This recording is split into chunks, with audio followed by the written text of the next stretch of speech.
मन ने जो मन लिया वो तो मन दे च है, जो मन ने मनिया नहीं वो मन दे च नहीं है। गहराई नाल सुनना, वो नहीं है। हुण नाल दूसरा नुकता भी मैं बयान कर दिया। मन जिस तो प्रभावित नहीं, मन उसनों मनदा भी नहीं। मन जिसनों मनदा नहीं, मन उसनों याद भी नहीं करता। मन जिसनों याद नहीं करता, ਉਹਦੀ ਪ੍ਰਾਪਤੀ ਲਈ ਨਾ ਮਨੁੱਖ ਸਮਾਂ ਕੱਢਦਾ ਹੈ, ਨਾ ਯਤਨ ਕਰਦਾ ਹੈ, ਨਾ ਉਪਰਾਲਾ ਕਰਦਾ ਹੈ। 24 ਘੰਟੇ ਮਨੁੱਖ ਧਨ ਦੇ ਕਮਾਉਣ ਵਾਸਤੇ ਕੱਢ ਸਕਦਾ ਹੈ। 24 ਘੰਟਿਆਂ 'ਚ 1 ਘੰਟਾ ਵੀ ਧਰਮ ਵਾਸਤੇ ਨਹੀਂ ਹੈ, ਪਰਮਾਤਮਾ ਵਾਸਤੇ ਨਹੀਂ ਹੈ, ਕਿਉਂ ਮਨ ਨਹੀਂ ਮੰਨਦਾ। ਇਹ ਵੀ ਮੈਂ ਅਰਜ਼ ਕਰ ਰਿਹਾ। ਮਨੁੱਖ धन की खातर अपना दीन भी गवा सकता है, दीन की खातर धन नहीं गवा सकता। ये भी मैं अर्ज कर दिया। मनुख दीन तो प्रभावित नहीं, धन तो प्रभावित है, परमात्मा तो प्रभावित नहीं, पदार्थ तो प्रभावित है। पदार्थों की खातर परमात्मा छोड़िया जा सकता। परमात्मा की है कुछ भी नहीं, कुछ भी नहीं। औखे ना होना तो मैनू कहन देना, क्योंकि मैं मिशनरी, मेरी जिम्मेवारी है। अगर किसी मनुख ने गुरु की रहत मर्यादा दीन धर्म छोड़िया तो कारण की होगा? धन होगा और की है? पदार्थ होणगे, संसार होगा और की है? इस तो इलावा और की है? दीन बिसारे हो रे दीवाने, दीन बिसारे हो रे। मनुख धन तो प्रभावित है, धर्म तो नहीं। मनुख परिवार तो प्रभावित है, निरंकार तो नहीं। मनुख पदार्थों तो प्रभावित है, परमात्मा तो नहीं।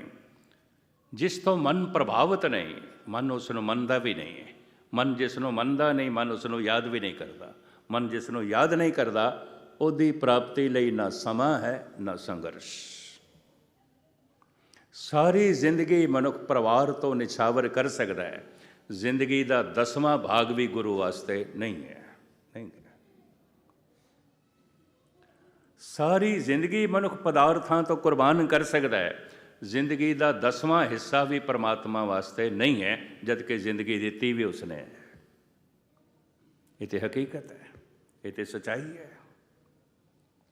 मैं फिर दोहरावा, इनू गहरे नाल पकड़ना। मन जिस तो प्रभावित नहीं, मन उसनों नहीं मनदा।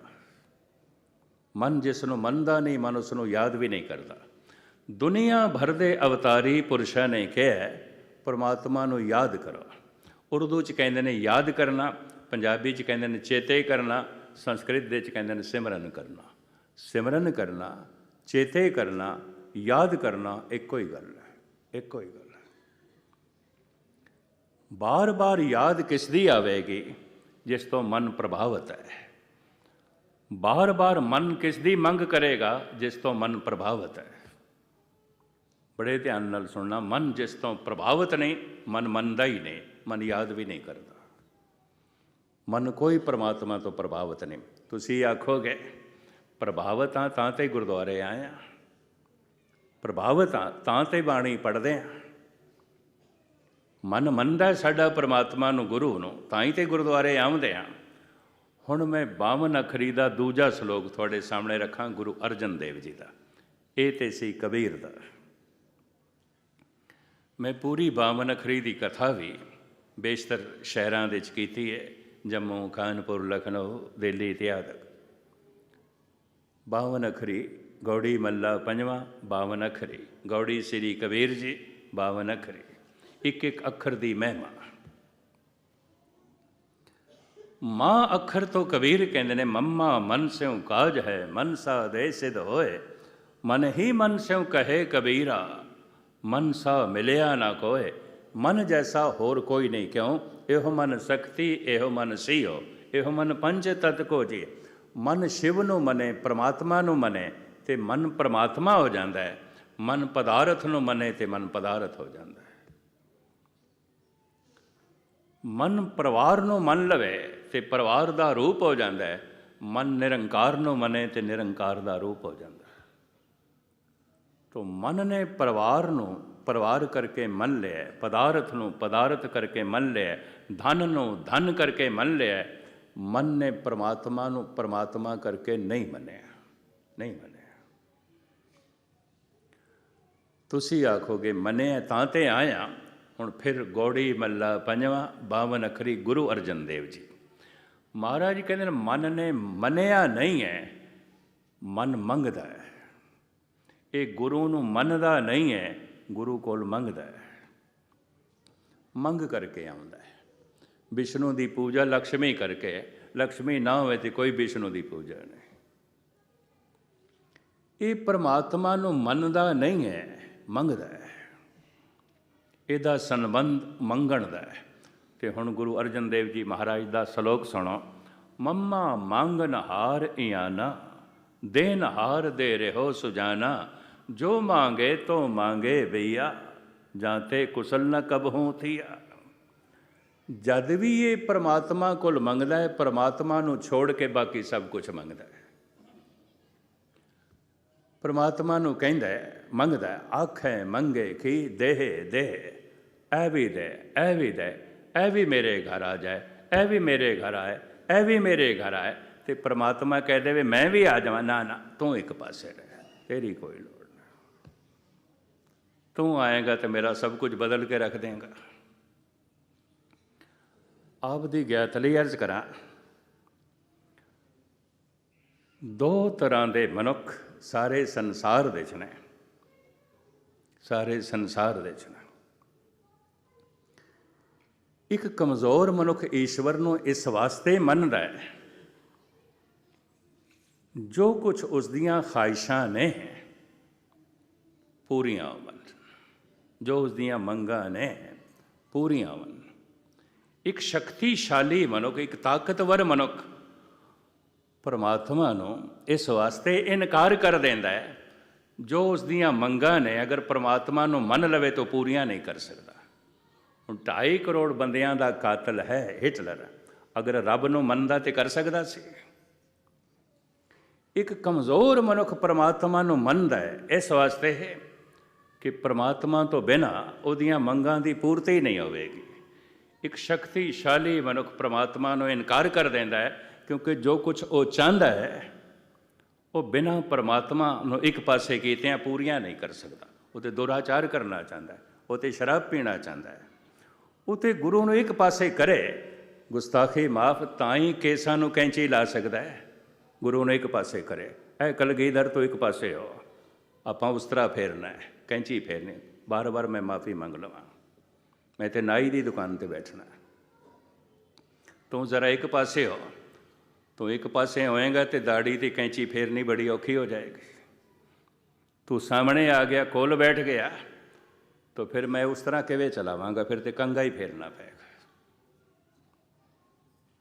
ਬੜੇ ਧਿਆਨ ਨਾਲ ਸੁਣਨਾ ਹੈ, ਭਾਵੇਂ ਦਿਲ ਸ਼ਿਕਣੀ ਦੀ ਗੱਲ, ਪਰ ਮੈਂ ਕੀ ਕਰਾਂ, ਸਤਿਗੁਰੂ ਦਾ ਡੰਡੋਰਚੀ ਹਾਂ, ਆਪਣੇ ਫਰਜ਼ ਨੂੰ ਨਿਭਾਉਣਾ।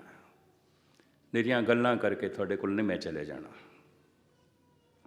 ਇੱਕ ਕਮਜ਼ੋਰ ਮਨੁੱਖ ਪਰਮਾਤਮਾ ਨੂੰ ਇਸ ਵਾਸਤੇ ਮੰਨਦਾ ਹੈ ਕਿ ਉਸ ਦੀਆਂ ਮੰਗਾਂ ਪਰਮਾਤਮਾ ਤੋਂ ਬਿਨਾਂ ਪੂਰੀਆਂ ਨਹੀਂ ਹੋ ਸਕਦੀਆਂ, ਉਹਦੀਆਂ ਖਾਹਿਸ਼ਾਂ ਪਰਮਾਤਮਾ ਤੋਂ ਬਿਨਾਂ ਪੂਰੀਆਂ ਨਹੀਂ ਹੋ ਸਕਦੀਆਂ। ਇੱਕ ਸੰਪੰਨ ਅਤੇ ਜ਼ਰਾ ਸ਼ਕਤੀਸ਼ਾਲੀ ਮਨੁੱਖ ਪਰਮਾਤਮਾ ਨੂੰ ਇਸ ਵਾਸਤੇ ਇਨਕਾਰੀ ਹੋ ਜਾਂਦਾ ਹੈ, ਇਨਕਾਰ ਕਰ ਦਿੰਦਾ ਹੈ। ਜੋ ਕੁਛ ਉਹ ਕਰਨਾ ਚਾਹੁੰਦਾ ਹੈ, ਅਗਰ ਪਰਮਾਤਮਾ ਨੂੰ ਇੱਕ ਪਾਸੇ ਨਾ ਕਰੇ ਤਾਂ ਕਰ ਨਹੀਂ ਸਕਦਾ, ਉਹ ਕਰ ਨਹੀਂ ਸਕਦਾ। ਅਗਰ ਖੁਦਾ ਨੂੰ ਮੰਨਣ ਵਾਲਾ ਔਰੰਗਜ਼ੇਬ ਆਉਂਦਾ ਅਤੇ ਆਪਣੇ ਪਿਓ ਨੂੰ ਜੇਲ੍ਹ ਦੇ 'ਚ ਪਾ ਸਕਦਾ ਸੀ। ਉਹ 3 ਭਰਾਵਾਂ ਦਾ ਕਾਤਲ ਹੈ, ਆਪਣੇ 3 ਭਰਾ ਮਾਰ ਦਿੱਤੇ। ਉਹਨੇ ਵੱਡੀ ਭੈਣ ਨੂੰ ਵੀ ਜੇਲ੍ਹ ਦੇ 'ਚ ਪਾਇਆ, ਉਹਨੇ ਆਪਣੀ ਬੱਚੀ 'ਤੇ ਵੀ ਜ਼ੁਲਮ ਕਮਾਇਆ। ਇਹ ਸਭ ਕੁਝ ਕਰ ਸਕਦਾ ਸੀ। ਇੱਕ ਕਮਜ਼ੋਰ ਮਨੁੱਖ ਪਰਮਾਤਮਾ ਨੂੰ ਇਸ ਵਾਸਤੇ ਮੰਨਦਾ ਹੈ, ਪਰਮਾਤਮਾ ਤੋਂ ਬਿਨਾਂ ਉਹਦੀਆਂ ਇੱਛਾਵਾਂ ਦੀ ਪੂਰਤੀ ਨਹੀਂ ਹੋਵੇਗੀ। ਇੱਕ ਸ਼ਕਤੀਸ਼ਾਲੀ ਮਨੁੱਖ ਪਰਮਾਤਮਾ ਨੂੰ ਇਸ ਵਾਸਤੇ ਇਨਕਾਰ ਕਰ ਦਿੰਦਾ ਹੈ ਕਿ ਅਗਰ ਉਸ ਨੂੰ ਇਨਕਾਰ ਨਾ ਕਰੇ ਤਾਂ ਆਪਣੀਆਂ ਇੱਛਾਵਾਂ ਦੀ ਪੂਰਤੀ ਨਹੀਂ ਕਰ ਸਕਦਾ। ਦੋਵਾਂ ਦੇ ਸਾਹਮਣੇ ਆਪਣੀਆਂ ਇੱਛਾਵਾਂ ਨੇ, ਮੰਗ ਨੇ, ਰੱਬ ਦੀ ਕੋਈ ਗੱਲ ਨਹੀਂ। ਗੁਰੂ ਅਰਜਨ ਦੇਵ ਜੀ ਮਹਾਰਾਜ ਕਹਿੰਦੇ ਨੇ, ਮਨੁੱਖ ਪਰਮਾਤਮਾ ਨੂੰ ਮੰਨਦਾ ਨਹੀਂ ਹੈ, ਪਰਮਾਤਮਾ ਕੋਲੋਂ ਮੰਗਦਾ ਹੈ। ਮੰਮਾ ਮੰਗਨ ਹਾਰ ਇਆਨਾ, ਦੇਨ ਹਾਰ ਦੇ ਰਹੋ ਸੁਜਾਨਾ, ਜੋ ਮੰਗੇ ਤੋ ਮੰਗੇ ਬੀਆ, ਜਾਂ ਤੇ ਕੁਸਲ ਨਾ ਕਬਹੂ ਥੀਆ। ਜਦ ਵੀ ਪਰਮਾਤਮਾ ਕੋਲ ਮੰਗਦਾ ਹੈ, ਬੀਆ ਸ਼ਬਦ ਲਹਿੰਦੇ ਪੰਜਾਬ ਦੇ ਅਤੇ ਚੜ੍ਹਦੇ ਪੰਜਾਬ ਦੇ 'ਚ ਵਰਤਿਆ ਤੇ ਜਾਂਦਾ ਹੈ, ਪਰ ਅਰਥ ਬਦਲ ਜਾਂਦੇ ਨੇ। ਲਾਹੌਰ ਤੋਂ ਪਰੇ ਬੀਆ ਦੇ ਅਰਥ ਆਉਂਦੇ ਨੇ ਹੋਰ, ਬੀਆ ਦੇ, ਹੋਰ ਦੇ। ਪਰ ਲਾਹੌਰ ਤੋਂ ਇਹਦੇ ਚੜ੍ਹਦੇ ਪੰਜਾਬ ਦੇ ਬੀਆ ਦੇ ਅਰਥ ਪਰੂਥਾ ਕਰਦੇ ਨੇ, ਬਈ ਰੋਟੀ, ਕੱਲ ਦੀ ਰੋਟੀ, ਬੀਆ ਭੋਜਨ, ਪਰੂਥਾ ਭੋਜਨ। ਬਹਿ ਦੇ ਅਰਥ ਪਰੂਥਾ ਕਰਦੇ ਨੇ, ਲੇਕਿਨ ਲਾਹੌਰ ਤੋਂ ਪਰੇ ਸਰਗੋਦਾ, ਸਿਆਲਕੋਟ, ਰਾਵਲਪਿੰਡੀ ਇਤਿਆਦਿਕ ਬੀਆ ਦੇ ਅਰਥ ਹੋਰ ਹੋਰ, ਬੀਆ ਦੇ, ਹੋਰ ਦੇ। ਜੋ ਮੰਗੇ ਤੋਂ ਮੰਗੇ ਬੀਆ, ਜਾਂ ਤੇ ਕੁਸਲ ਨਾ ਕਬਹੂ ਥੀਆ। ਜਦ ਵੀ ਪਰਮਾਤਮਾ ਕੋਲੋਂ ਮੰਗਦਾ ਹੈ, ਪਰਮਾਤਮਾ ਨੂੰ ਛੱਡ ਕੇ ਕੁਝ ਹੋਰ ਹੀ ਮੰਗਦਾ ਹੈ, ਪਰਮਾਤਮਾ ਨੂੰ ਨਹੀਂ ਮੰਗਦਾ। ਜੋ ਮੰਗੇ ਤੋਂ ਮੰਗੇ ਬੀਆ, ਜਾਂ ਤੇ ਕੁਸਲ ਨਾ ਕਬਹੂ ਥੀਆ।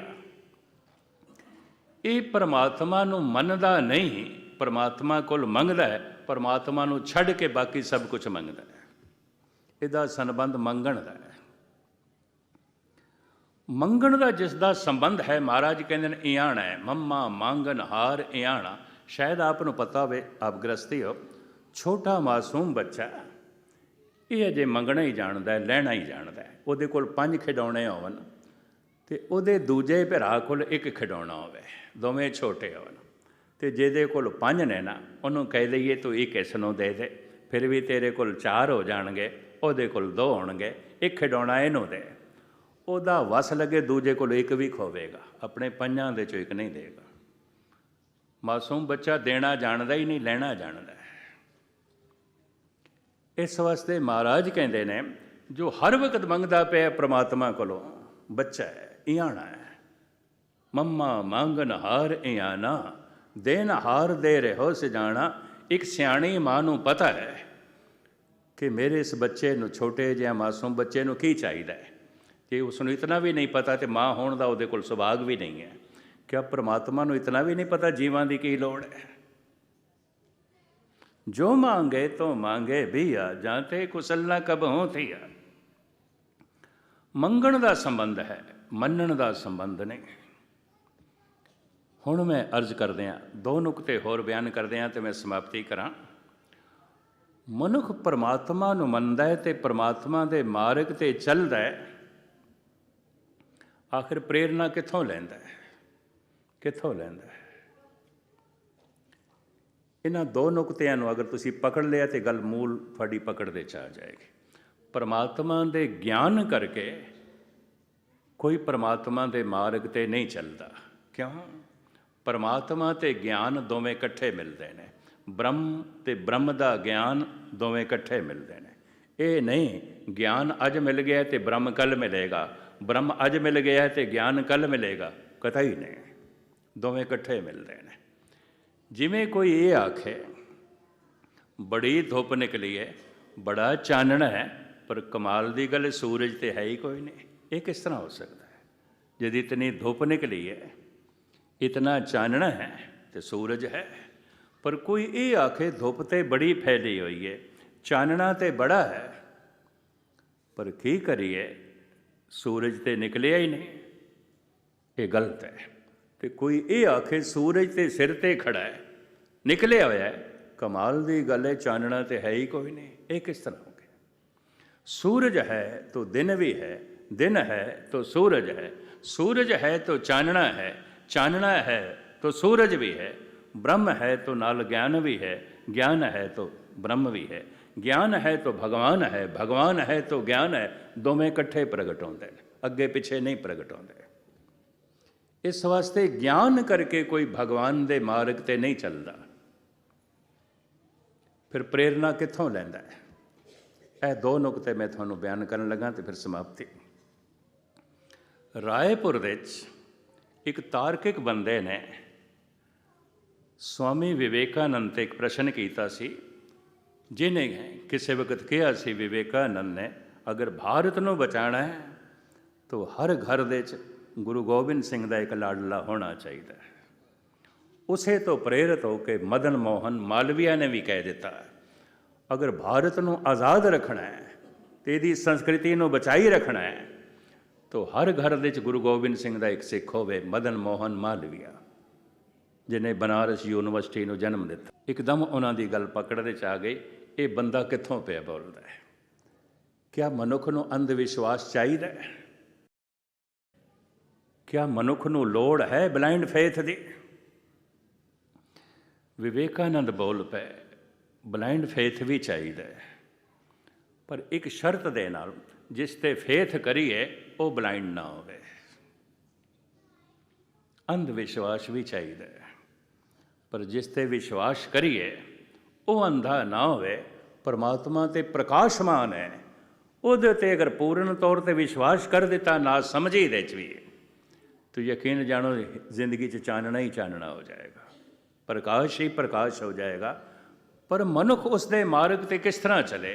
ज्ञान ते भगवान ते दोवें इकट्ठे मिलते हैं। यह जो मैं ज्ञान दियां गल्लां तुहानूं कर रहे हैं, अक्षरी ज्ञान है, अनुभवी ज्ञान नहीं है।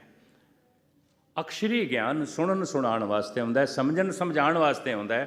अनुभवी ज्ञान मनुख नूं बदल के रख दिंदा है, मनुख वो नहीं रहेगा। कबीर किसी विद्यालय तो नहीं पढ़े, तो पंडित लोग शूदर नूं पढ़ाते भी नहीं सन। इतना ज्ञान जिहड़ा उनके अंदरों प्रगट होया उन्होंने अनुभवी ज्ञान कहते हैं, जिन्हें कबीर की जिंदगी नूं ही बदल के रख दिता। अनुभवी ज्ञान मनुख नूं बदल के रख दिंदा है। अक्षरी ज्ञान नाल जिंदगी चलती तो है, बदलती कोई नहीं है। ये भी मैं कतई नहीं बदलती। धुआंधार तकरीरां चलदियां ने, पर तकरीर करन वाले भी कोई नहीं बदलते।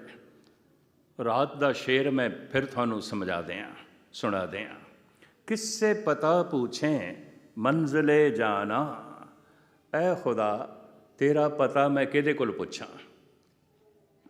किससे पता पूछें मंजिले जाना, ऐ खुदा दस ते सही मैं तेरे घर का रस्ता किहदे कोल पुछां।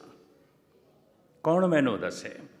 किससे पता पूछें मंजिले जाना, जिसको खबर थी तेरी वो बेखबर मिला। जिहदे कोल तेरी खबर सी वो तो खबर दसन जोगा ही नहीं सी, चुप खामोश। तो जिहड़े खबर दसदे पे ने उन्हां कोल खबर है ही कोई नहीं, है ही कोई नहीं। बड़ी कमाल की चोट की है इस शायर ने। मनुख फिर किस प्रेरणा दे नाल परमात्मा दे मार्ग ते चलदा है? क्योंकि ज्ञान ते भगवान ते दोवें इकट्ठे मिलते हैं। मनुख चलता है मौत दे ज्ञान करके। मरना मूला मरना मौत है। इस वास्ते महाराज कहते हैं परमात्मा की गल छड्ड, तू पहले मौत नूं कबूल कर। जब किसी निकटवर्ती की मौत होवे ते मनुख शमशान घाट ते पहुँचया होवे, हिरदा शुद्ध होंदा है, पवित्र होंदा है। सैकड़े दफ़ा जपजी साहब दे पाठ कीते, हिरदा शुद्ध नहीं होया, शमशान दे शुद्ध हो गया। ना क्रोध ना लोभ ना काम, हिरदा बैरागी है। उत्थे निकटवर्ती की मौत नाल हिरदा बैरागी हो जाता है, तो पवित्र हो जाता है। तो जिसनों अपनी मौत दिखाई देवे, अपनी मौत, ये तो निकटवर्ती की मौत सी, ये तो संबंधी की मौत सी। चाहे वह संबंधी भरा सी, माँ सी, पिता सी, दोस्त सी, निकटवर्ती। निकटवर्ती की मौत नाल जैसे मौत नेड़े दिखाई देती, हिरदा शुद्ध हो गया। तो निकटवर्ती की मौत नाल हिरदा इतना शुद्ध हो गया वक्ती तौर पर, कि जे अपनी मौत दिखाई दे तो कितना हिरदा पवित्र हो जाएगा, कितना हिरदा शुद्ध हो जाएगा। तो महाराज कहते हैं रब की गल नंबर 2 ते तू पहले मरना कबूल कर। पहला मरण कबूल, जीवन की छड़ आस, होए सबन की रहन का, तो आओ हमारे पास। परमात्मा दे मार्ग ते कोई चलता है ज्ञान करके नहीं, 99 दुख की चोट नाल चलता है। कोई ज्ञान करके महात्मा बुद्ध परमात्मा नूं लभण वास्ते नहीं गया। सारे सुख उहदे कोल सन, लेकिन उसने एक दिन बीमार नूं देखिया, हिरदा चोट खा गया। एक दिन एक लाश देख ली, हिरदा चोट खा गया। एक दिन उसने एक बुढ़े नूं देख लिया, हिरदा चोट खा गया। दुख खुद नूं लगे या दूजे दा दुख महसूस होवे, दुख दी चोट नाल मनुख परमात्मा दे मार्ग ते चलदा है, ज्ञान करके नहीं, कतई ज्ञान करके नहीं। तन कब्र तक पहुँचे, तन शमशान तक पहुँचे, उस तो पहले मन भगवान तक पहुँच जाए, तो गुरबाणी कहती है यात्रा सफल हो गई। सफल सफल भई सफल यात्रा, आमन जान रहे मिले सादा। तन ते अजे शमशान तक नहीं पहुँचया, मन भगवान दे च लीन हो गया, जोत दे च जोत हो गया। इनू कहते ने जीवन मुक्त। प्रभ की आग्या आत्म हितावे, जीवन मुक्त सो कहावे। ये जीवदियाँ जी मुक्त हो गया। कहत कबीर जो हर दयावे, जीवत बंधन तोरे। जो हरि का चिंतन करता है जीवत मुक्त हो जाता है। किसी प्रकार के दुखों का बंधन, कल कलेश का बंधन, चिंतावां का बंधन उसते नहीं रह जाता। सारे बंधन उसके टुट जाते हैं, वो जीवन मुक्त हो जाता है। तो जो जीवन मुक्त नहीं होया, मर के कोई मुक्त नहीं होता। अक्सर ऐसा होता है तन शमशान तक पहुँच गया है, मन भगवान तक नहीं पहुँचया, हुण फिर जन्म होवेगा, फिर जन्म होवेगा। तन शमशान तक पहुँचे, उस तो पहले मन भगवान तक पहुँचे। तन मिट्टी दे च मिट्टी होवे, उस तो पहले मन जोत दे च जोत हो जाए तो यात्रा संपूर्ण हो गई। इसे नूं गुरबाणी कहती है, सूरज किरण मिले जल का जल हुआ राम, ज्योति जोत रली संपूर्ण थी आराम। यात्रा संपूर्ण हो गई, बूंद सागर तक पहुँच गई है, सागर हो गई है। मन प्रभु तक पहुँच गया है, परमात्मा का रूप हो गया। हर का भगत सो हर ही जिया। हरि दे भगत नूं हरि जैसा क्यों कह दिता है? उन्हां दा मन जोत दे च जोत हो गया। ज्योति जोत रली संपूर्ण थी आराम। सतगुरुदेव जी महाराज रहमत करन, बख्शिश करन। गुरबाणी ਜਿਹੜੀਆਂ विचारां सन वो मैं थोड़े सामने रखण दी निमाणी कोशिश की है। और गुरबाणी ऐसा कहती है, जै सिमरत सब किल विख नासें, पितरी होए उधारो। अपने पितरां नूं जो चले गए ने, ਇੱਕੋ ਹੀ चीज़ भेजी जा सकती है, प्रभु का सिमरन। संकल्प करके बाणी का पाठ ते प्रभु का नाम जपे ते मनुख संकल्प करे, ये मेरा जपिया होया नाम, ये पाठ, ये मेरी बंदगी मेरे पितरां की चोली च पै। तो गुरबाणी कहती पै जाती है। जै सिमरत सब खिल विख नासे, पितरी होए उधारो। धन नहीं पहुँच सकता, पदार्थ नहीं पहुँचाए जा सकते। प्रभु का नाम निराकार है, उस निराकार दुनिया नूं ये निराकार चीज़ भेजी जा सकती है। हुण इत्थे ही समाप्ति। जो कुछ आपने सरवण किया सुन के थोड़े हिरदे च वसे, सुना के मेरे हिरदे च वसे। थोड़ा सुनिया होया सफल होवे, मेरा सुनाया होया सफल होवे। बार बार सारियां दा धन्यवाद। भुल चुक दी क्षमा। वाहिगुरू जी का खालसा।